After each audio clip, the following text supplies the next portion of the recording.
Come closer, young ones, let an old voice tell you a tale, a story etched in the stones of time itself. We speak of an empire vast and enduring, an empire that stretched across continents. Its name still echoes through history, the Ottoman Empire. Its story began humbly, you see, in a land of ancient whispers, a land called Anatolia. Imagine Anatolia, a rugged, beautiful land.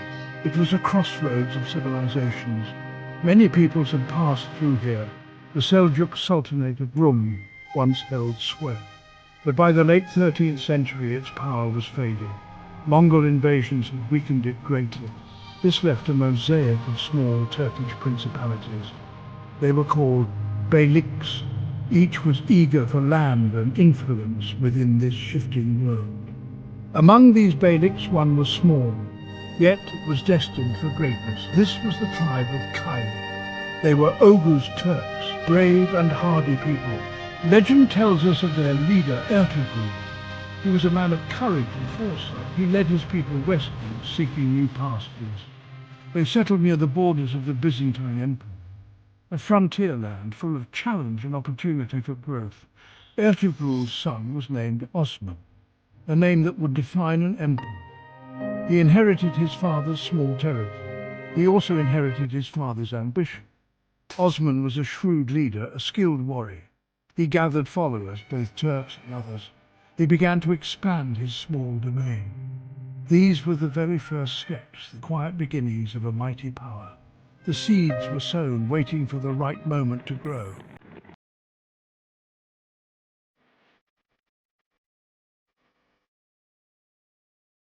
So, from these humble origins, a new force arose. Osman's small beylik was just one among many. Yet, there was something different here. A spark, a determination, a vision perhaps. It was more than just a desire for land. It was the birth of an idea that would grow into an empire that would shape the world for centuries. This was the unfolding of a great dream. The world around them was changing constantly. The once mighty Byzantine Empire was in decline. It was a shadow of its former glory. Internal strife and external enemies plagued it relentlessly. This created a power vacuum in Anatolia. It provided an opportunity for ambitious leaders. Osman and his successors were ready for this. They knew how to seize such moments. This was a critical factor in their early success. What made these early Ottomans so successful? They were skilled in warfare, certainly. Their Ghazi warriors were legendary figures. These were fighters for the faith, full of zeal. But it was not just military might alone. They were also pragmatic rulers. They often assimilated local populations and their customs. They adopted useful Byzantine administrative practices. They built a state that was flexible and resilient. This set them apart from their many rivals. And so the journey begins for us. A journey of 600 remarkable years, from a small band of warriors on the frontier to rulers of a vast and diverse empire. We will see them rise to incredible heights. We will witness their golden age of splendor. And yes, we will also see their slow decline. It is a story of triumph and tragedy, a story of human ambition and the tides of history. Let us walk this path together, step by step.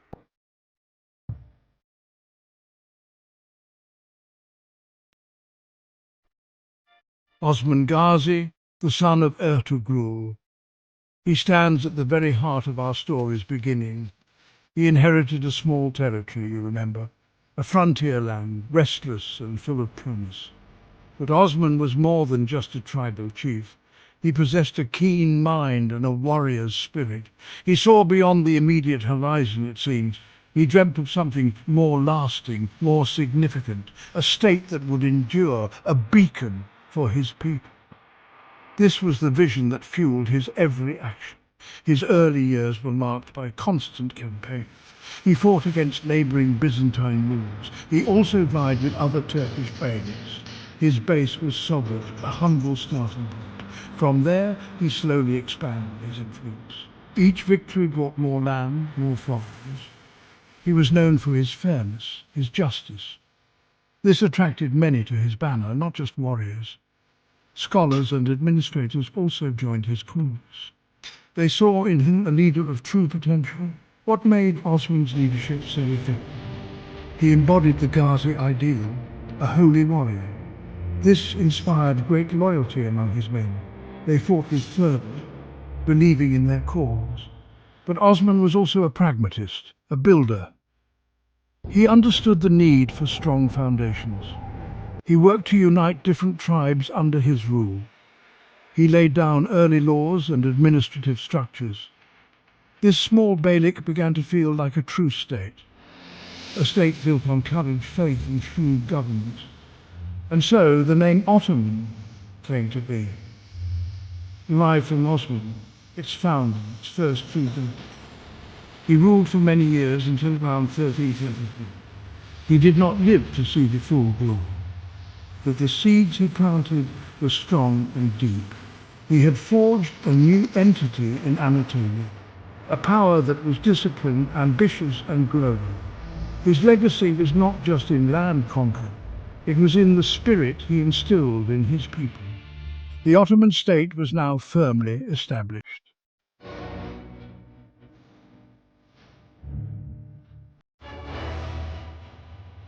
After Osman, his son Orhan took the reins. Orhan was a worthy successor to his father.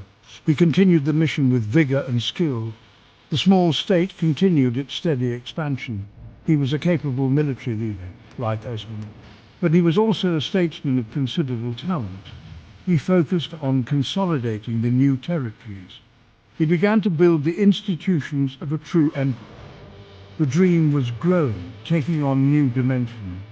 The Ottomans were no longer just a local power. Under Orhan, several key cities fell, most notable the important city of Bursa. This city became the Ottomans' first major capital. Its capture in 1326 was a significant milestone. It provided a strong administrative and economic base. Orhan established mosques, schools, and public gardens.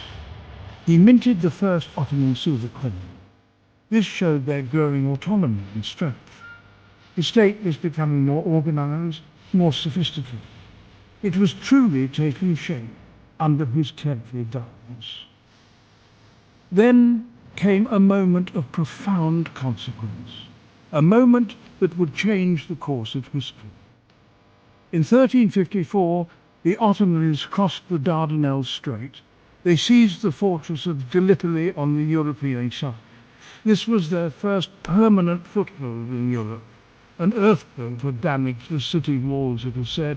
The Ottomans saw this as a divine sign and opportunity. This crossing was a turning point, make no mistake. It opened up a new continent for Ottoman ambition. The Balkans now lay before them, a new frontier. Orhan's son, Murad I, built upon these foundations. He pushed further into the desert, a relentless advance. Adrianople, now Edirne, was captured and became the new capital. This showed their commitment to European expansion. Murad I was a formidable warrior king. He is credited with formally establishing the Janissary. These elite infantry troops became the backbone of the Ottoman Empire. He also expanded the empire's administrative systems. His reign culminated in the famous Battle of Kosovo in 1389. Though he died in battle, Ottoman victory was secured there.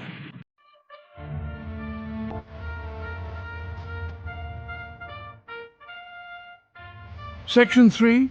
Trials and Resilience Navigating Early Storms. The Ottomans seemed unstoppable for a time. Murad's son, Bayezid I, earned a fearsome nickname. He was called Yildirim, the Thunderbolt. This was due to the incredible speed of his campaigns. He expanded the empire dramatically in all directions. He conquered vast territories in Anatolia and the Balkans. He even besieged Constantinople, the Byzantine capital. His ambition knew few bounds, his energy seemed limitless. The Ottoman state was rapidly becoming a major power. It seemed as though nothing could halt its ascent. But from the east, a great storm was gathering. A new conqueror had arisen in Central Asia. His name was Timur, also known as Timur. He was a brilliant, ruthless military commander. He had built a vast empire of his own. Timur saw the rising Ottomans as a rival. A clash between these two titans became inevitable. The stage was set for a monumental confrontation. This would be the greatest test the young empire had faced, a challenge that threatened its very existence.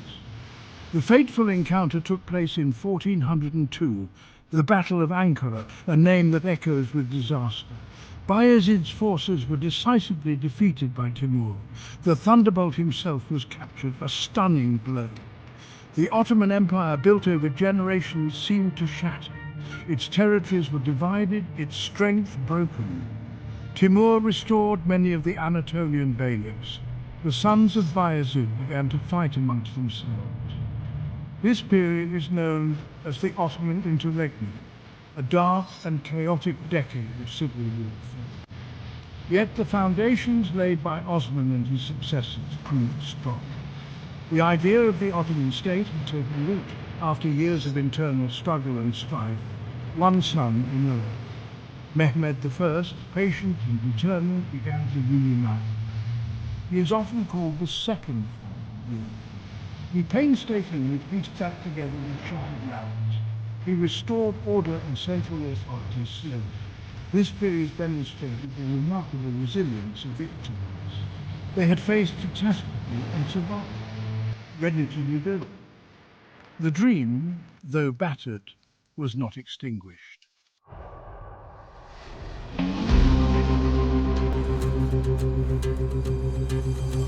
Section 4. The Conqueror's Dawn, a new Rome arises. Mehmed I reunified the empire, bringing stability. His son, Murad II, continued this work. A patron of arts and culture and a warrior, he faced European crusades and fought notable battles, successfully defending and expanding Ottoman territories. Murad's son, Mehmed II, ascended the throne. His eyes were fixed on Constantinople. In 1453, he laid siege to the city. On May 29th, Constantinople fell. Mehmed the Conqueror made it his capital, Istanbul. The Ottomans emerged as a dominant world power.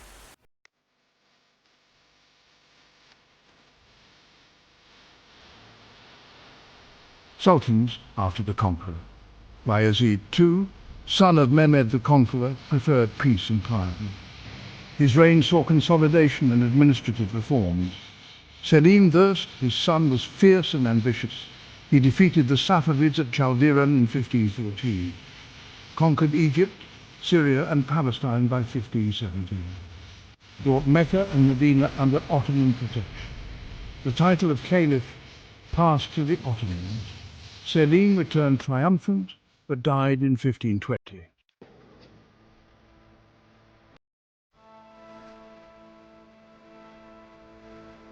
Section 2. The Magnificent ascends a new dawn. Upon Selim's death, his only son ascended the throne. This was Suleiman, a young man of 26. He inherited an empire at the peak of its power, a realm vast, wealthy and dominant in its region. Suleiman had been carefully prepared for this role. He received a thorough education in the palace school. He studied governance, warfare, theology and the arts. He was known for his intellect, his calm demeanor and his sense of justice. His accession was smooth, unlike some before him. A new era was dawning, one that would become legendary. Suleiman was different in temperament from his stern father. While Selim was known for his ferocity, Suleiman projected grandeur. He was seen as a just ruler, a patron of culture, yet he was no less ambitious or capable as a military leader. He understood the immense power he now wielded.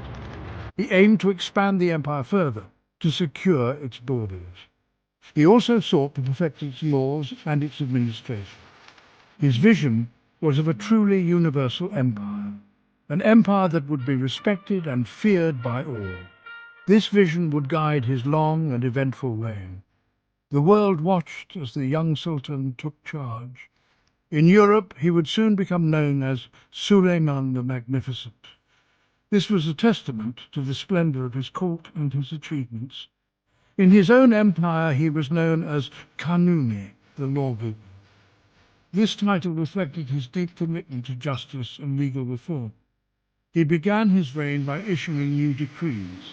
He corrected injustices and streamlined the administration. This earned him the loyalty and admiration of his people. He was determined to rule not just by might, but by right.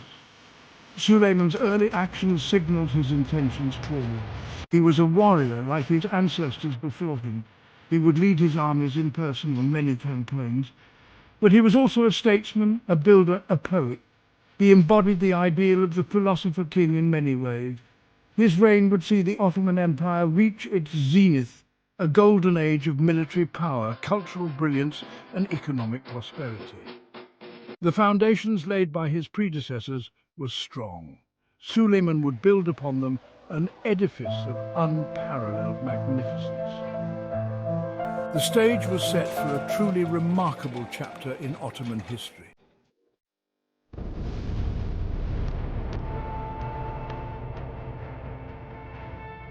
Section 3. The ever-expanding realm. Campaigns of an emperor.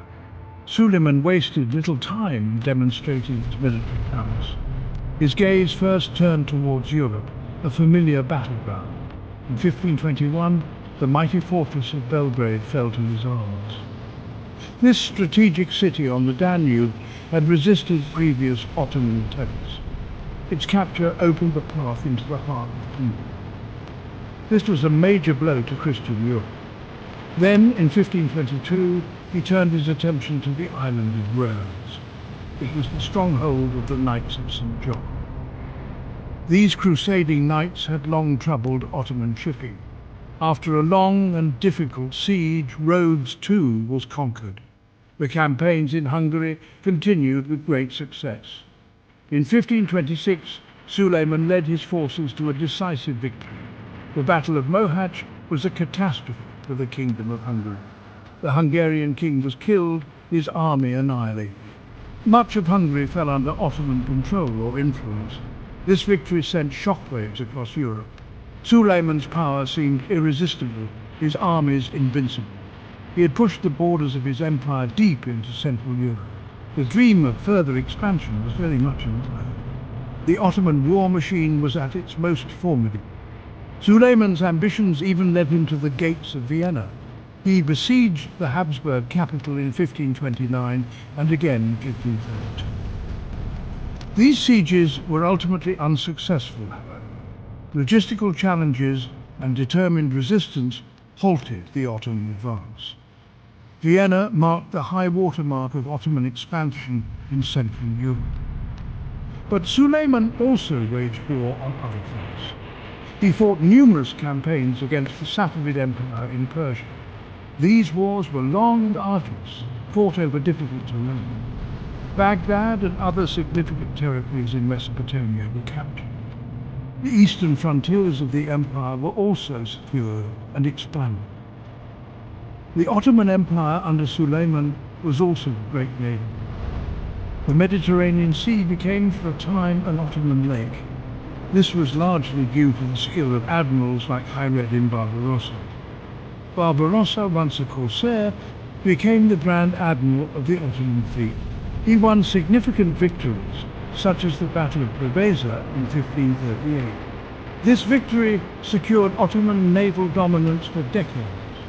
Ottoman fleets controlled key trade routes and projected power across the sea.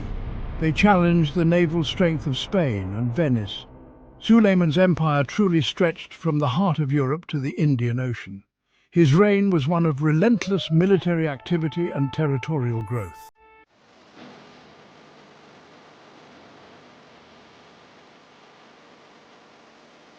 Section 4. The Golden Age Law, Culture and Grandeur. Suleiman was a great conqueror and lawgiver. He reformed the Ottoman legal system, compiling laws into the Kanun. His aim was a just and orderly society. Suleiman's patronage led to a cultural renaissance. Arts and culture thrived. Istanbul became a vibrant center. Suleiman was also a diplomat. writing under the pen name Muhidi, architect of peace between Masood. His most famous work is the Suleimaniya Mosque. Suleiman's reign was the Ottoman Empire at its zenith, a time of immense power and cultural brilliance.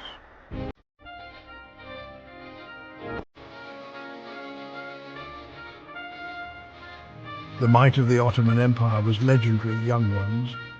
Its armies were the engine of its vast expansion, feared and respected across continents, built on tradition and innovation. The sultans knew a strong army secured their throne.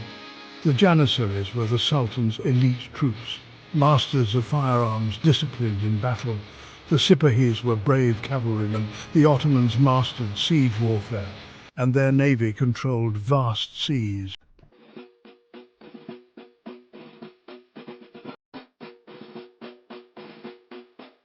The Golden Age was not just about military strength, my dears. It was also a time when arts and learning blossomed. Suleiman the Magnificent and other sultans were great patrons. They attracted the finest talents to the imperial capital, Istanbul. The city became a dazzling centre of culture and intellect. Artists, poets, scholars and architects flocked there. They came from all corners of the vast empire. Their work created a rich and vibrant cultural tapestry. This period saw a remarkable flowering of creativity. Literature, especially poetry, was held in high esteem. Many sultans, including Suleiman himself, were accomplished poets. They wrote beautiful verses, often about love, nature, or faith. Great poets like Baki and Fuzuli penned immortal lines. Their works explored the depths of human emotion and spirituality. Calligraphy, the art of beautiful handwriting, was considered a supreme art form. Master calligraphers adorned mosques and manuscripts with elegant script. The written word was not just for communication, but for beauty. It was a way to express the divine and the refined. Scholarship and education also thrived during this era. Madrasas, the Islamic schools, were centers of learning. They taught subjects like theology, law, Arabic and Persian.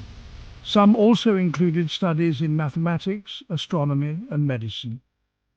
Ottoman scholars preserved and built upon earlier knowledge. They made contributions, particularly in cataloguing and observation. Hospitals, or darusifas, provided medical care and training. The pursuit of knowledge was seen as a noble endeavor. It was encouraged by the imperial court and religious foundations. The decorative arts reached astonishing levels of refinement. Think of the brilliant Iznik tiles with their vibrant blues and reds. These adorned the walls of mosques and palaces with intricate floral patterns. Imperial workshops, known as the Elai Hire, produced masterpieces.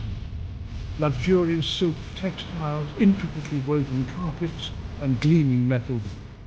Jewelry of exquisite design and craftsmanship graced the elite. Every object, from a bookbinding to a copper, could be a work of art.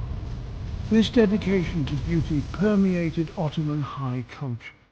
It left a legacy of splendor that still inspires awe today. An empire so vast needed a strong economy to sustain it. Trade was the lifeblood coursing through its veins. The Ottomans controlled vital trade routes. Caravans laden with spices and silks traversed the land. Ships sailed the Mediterranean, Black Sea and Red Sea. Ports like Istanbul, Alexandria and Aleppo bustled with activity. The empire profited greatly from this commerce.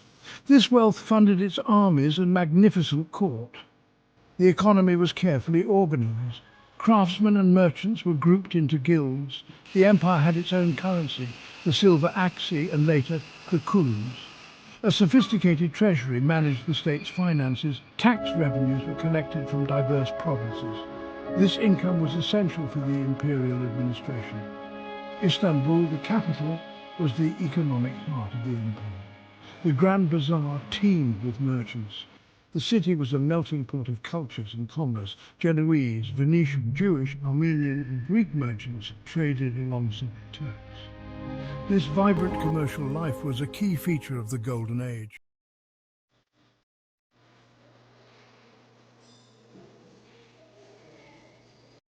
Section 4. A society in bloom, order, faith and daily life. Ottoman society was a complex and fascinating structure. At the top was the Sultan, the absolute ruler. Below him was the ruling class, known as the askeri. This group included military officials, administrators and religious scholars. They were generally exempt from taxes and served the state. The majority of the population were the re'aya, the subject. This diverse group included farmers, artisans, merchants and herders. They paid taxes and formed the productive base of the empire. It was a hierarchical society, yet with paths for social mobility. For non-Muslim communities, the empire developed a minute system. This allowed religious minorities like Orthodox Christians and Jews a degree of autonomy. Each millet was headed by its own religious leader. They could manage their own internal affairs, such as education and family law. This system allowed diverse peoples to coexist within the empire.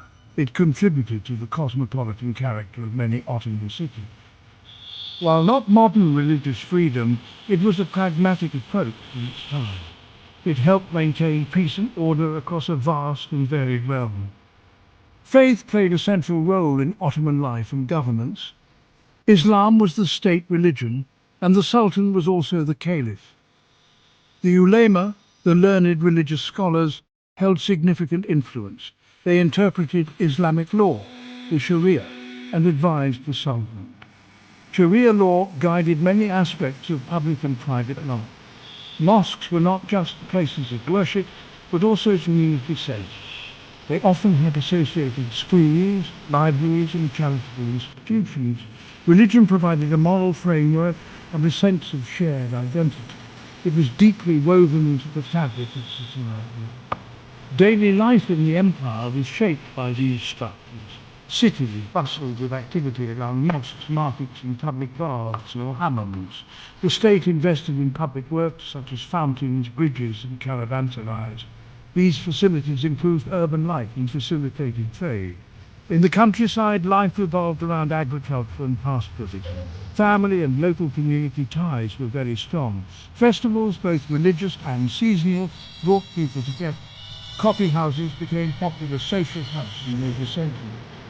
This was a society lean, ordered and vibrant during its golden age.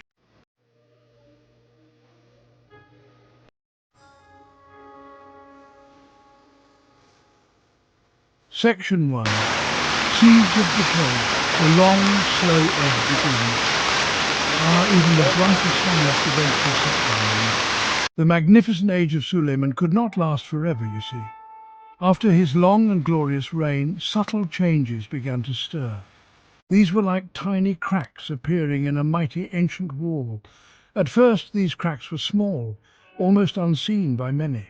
The empire was vast, still incredibly powerful, and seemed unshaken. Yet, within its very heart, the seeds of decay were quietly being sown. The disciplined strength that had built such a grand empire started to fray. The passing of such a great leader always leaves a void, a difficult challenge. This was the true beginning of a long, slow, and painful ebb tide.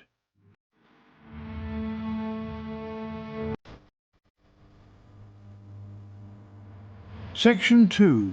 The shrinking horizon, military setbacks and territorial losses.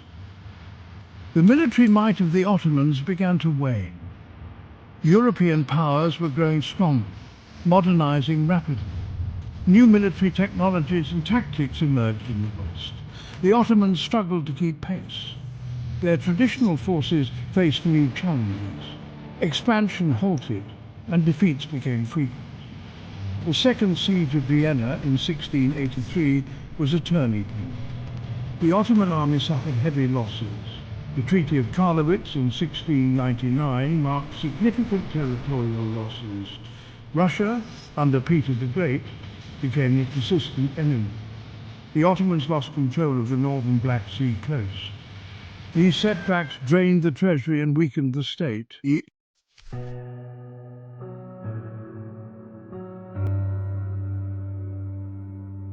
Section 3. The sick man of Europe. Internal strife and external predation. As the 18th century gave way to the 19th, the decline deepened. The empire was increasingly referred to by a harsh nickname. European powers began to call it the sick man of Europe. This phrase, though disrespectful, reflected a sad reality. The Ottoman state was struggling with many internal ailments. Its vast territories were becoming harder and harder to govern effectively. Local rulers and notables often asserted their own power. Central authority from Istanbul was frequently challenged in distant provinces. This internal fragmentation made the empire vulnerable to many dangers. One of the greatest challenges was the rise of nationalism. Ideas of national identity and self-determination spread from Europe. They took root among the diverse peoples of the Balkan Peninsula. Greeks, Serbs, Bulgarians, Romanians and others began to seek independence. They yearned to break free from centuries of Ottoman rule. This led to numerous uprisings and long, bloody conflicts. European powers often intervened, supporting these nationalist movements. They did so for their own strategic and political reasons, of course. The empire slowly lost control over its Balkan possessions, piece by piece. The great powers of Europe also meddled directly in Ottoman affairs. This became known as the Eastern Question, a complex issue. Britain, France, Russia and Austria-Hungary all had interests. They competed for influence and territory within the weakening empire. Sometimes they propped up the Sultan to prevent rivals from gaining too much. Other times they carved out spheres of influence for themselves. The Ottomans found themselves caught in a web of international rivalries. Their sovereignty was gradually eroded by these external pressures. They were often forced to make concessions that were not in their favor. Economic problems added to the empire's woes, a heavy burden. The old trade routes, once controlled by the Ottomans, were now bypassed. European nations had found new sea routes to Asia, you see. The Industrial Revolution in Europe created a flood of cheap manufactured goods. Ottoman artisans and industries struggled to compete with these imports. The empire also accumulated massive foreign debts, a dangerous path. Capitulations, which were trade privileges granted to European merchants, worsened things. These agreements gave foreigners advantages over local traders. All these factors combined to create a dire economic situation.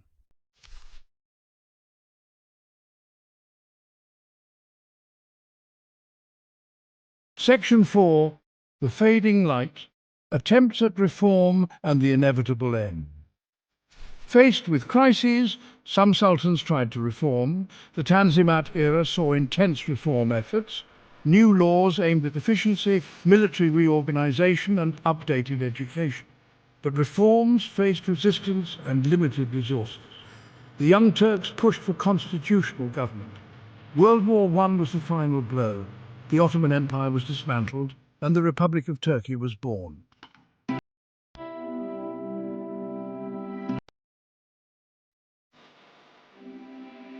Section 1 echoes across time the enduring legacy. And so our long journey reaches its twilight, the Ottoman Empire, a colossal presence for centuries. It did not simply vanish into thin air, no. Its structures crumbled, its power faded, it is true, but its spirit, its echoes linger on.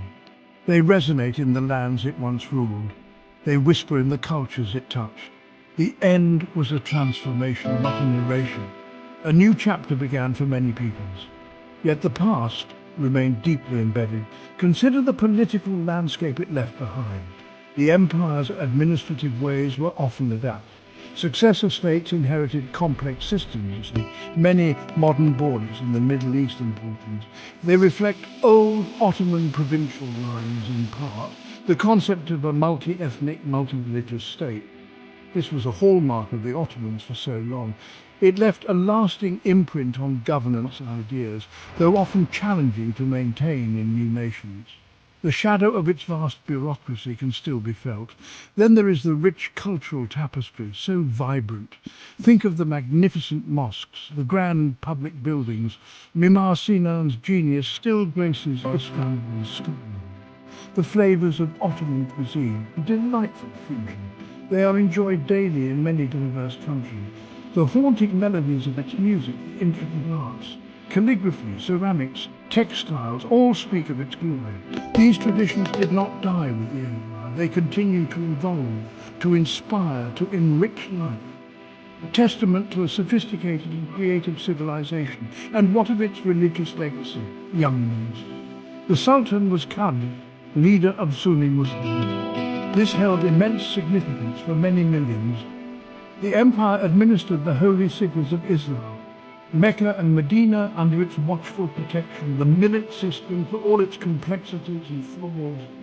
It allowed different faiths to coexist for centuries. This shaped the religious making of the regions. Its influence on Islamic law and institutions is profound. These echoes of faith continue to shape belief and practice.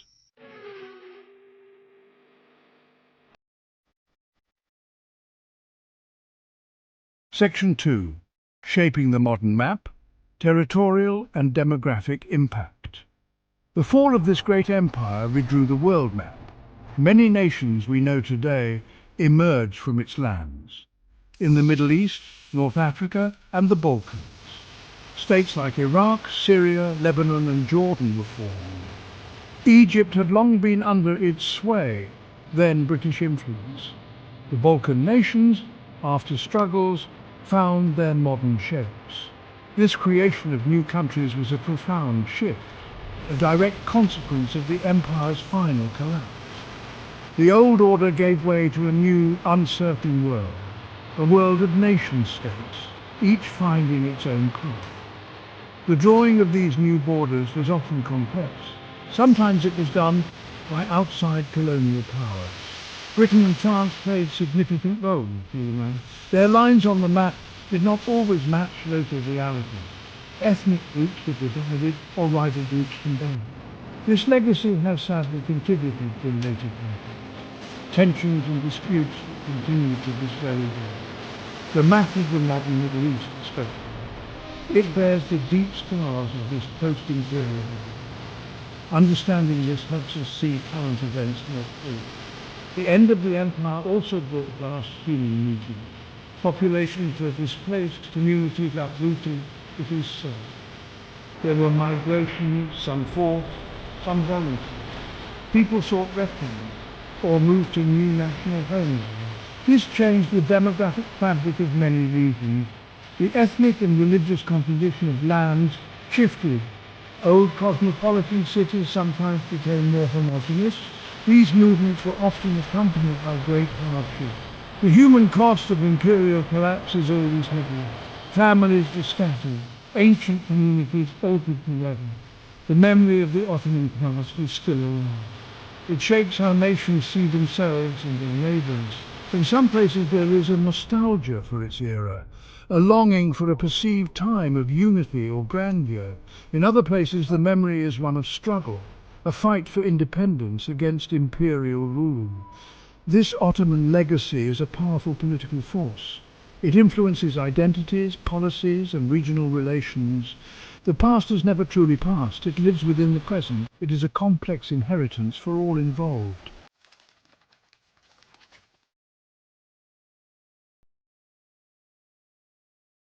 Section 3. Lessons from a fallen giant. Reflections for our times. As we reflect on this immense story, what can we learn? The rise of the Ottomans teaches us valuable things. The importance of vision, of strong, adaptable leadership. Osman, Mehmed, Suleiman, they knew how to build. Their early success came from military skill, yes, but also from pragmatism, from efficient administration. They knew how to absorb and innovate, to grow. They built a state that could endure for centuries. These are timeless principles of strength and stability. A lesson in how small beginnings can lead to greatness. And from its long, slow decline, what can we glean? There are warnings there for any great power. The dangers of complacency, of resisting necessary change. Internal corruption can rot even the strongest foundations.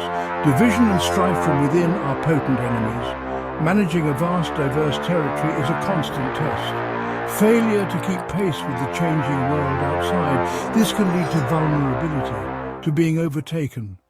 The Ottomans faced all these and slowly succumbed. A reminder that no empire is eternal, all things change.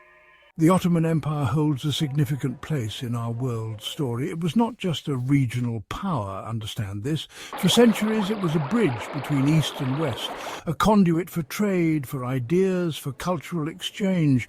It was a major player on the global stage. Its interactions with Europe shaped both civilizations. Its presence influenced the course of global events profoundly. Understanding its history is key to understanding our world. Its story is woven into the larger narrative of humanity. A chapter of immense importance, rich and complex. And so our tale of the Ottomans concludes. We have walked through 6 centuries of triumphs and trials, from a small Anatolian beylik to a world-spanning empire, and then its slow fade into the annals of history. Its legacy, as we have seen, is all around us, in the lands, the peoples, the cultures it shaped. May this journey help us understand our world a little better. For history, young ones, always has much to teach us. It illuminates the present and perhaps even the future.